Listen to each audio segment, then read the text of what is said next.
CallMeCarson Allegations are true. Thank you so much for all the support in my recent videos. I'm really close to 10,000 subscribers. If you're part of the 90% that aren't subscribed, consider doing it. Let's get me to 10k and let's have a great 2021.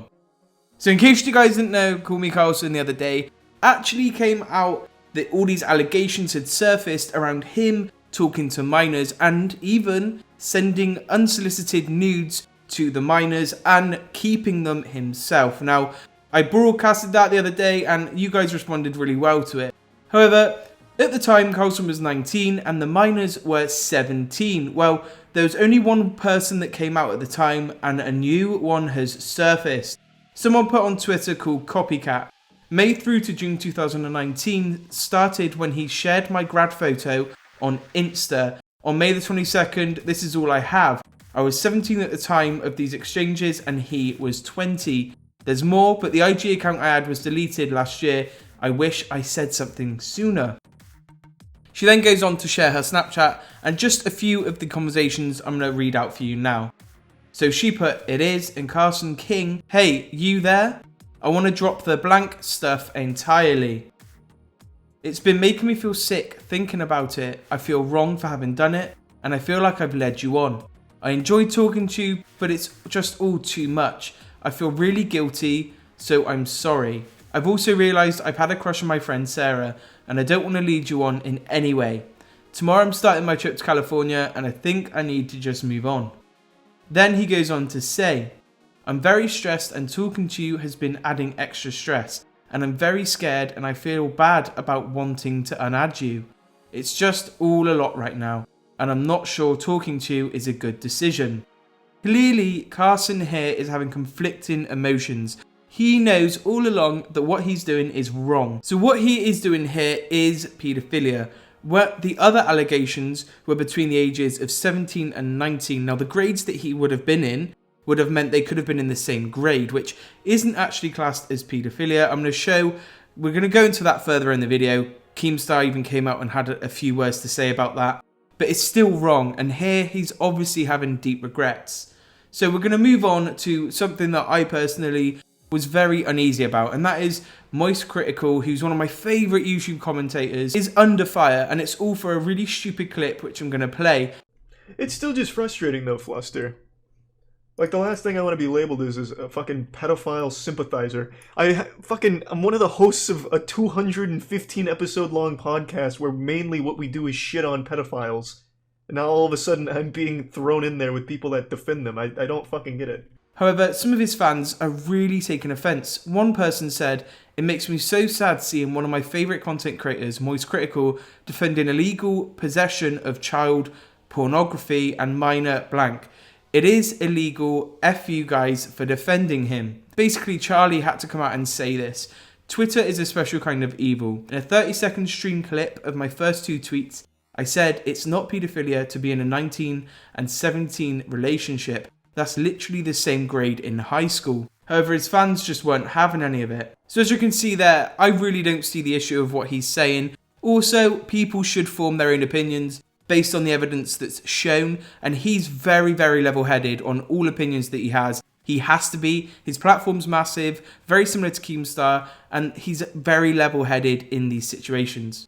Well, in my previous video, I actually showed you guys evidence from Sam or Mini Orb on Twitter. I actually had to come out and say this. After watching Keem's new video, I realised I was in the wrong for calling Carson a pedo. I used the word in the wrong context and would like to apologise. I'm sorry if I offended or hurt anyone by using the word incorrectly. Well, the few people who we haven't really heard about were Ryan or Krynos, who are a part of his podcast, and he's had to come out with his statement. He put on Twitter, "Here's my statement on Carson. I hope this can clear things up from my perspective." So I'm going to read a little bit of this for you now. I'm not going to do too much because it's very long. "I was made aware of Carson's actions the day before it went public. When he was trending, I messaged him letting him know, and the first thing he told me was, long story short, I sexted a couple of girls when they were 17 and I was 19.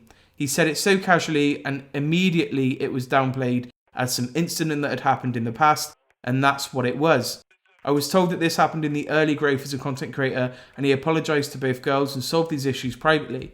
I now know this wasn't true, as it happened during SMP Live. and he did nothing formally to deal with it at the time. When I first heard about it, I wanted to help my friend, who I trusted already, to become a better person and deal with these issues in the past. I told him it could be far worse because of what he had told me originally, but after learning new information, it is far worse than I could have imagined at the time. I deeply regret making any excuse for his actions. I was shocked and wanted to help someone I trusted, but didn't realise until hours later that I was betrayed and was told false information that was downplayed to not seem as extreme. So that's his opinion on the matter there. Let me know what you think in the comments section. I just feel like a lot of them knew way too much information, and I feel like some of them definitely should be held accountable for withholding information and not just sit on the sidelines. Next, it was Slimesicle, and it was just his statement also. Obviously, Carson's their friend. This is a big issue for them. And in his statement, he put, recently 2 former Lunch Club members publicly alleged that Carson have been engaged in illegal activity with minors. To be clear, targeting a minor for grooming, sexting, and other inappropriate or unwanted sexual activities is illegal, and particularly disgusting if the person is doing it as a YouTuber who has taken advantage of their fame to exploit young fans. My heart goes out to all of those victims. I'm sorry for what you went through, and I encourage you to tell someone about it and get the help you need. In early 2020 phone call, Carson told the Lunch Club members and our group manager that he had exchanged nudes with unnamed girls he believed to be 17.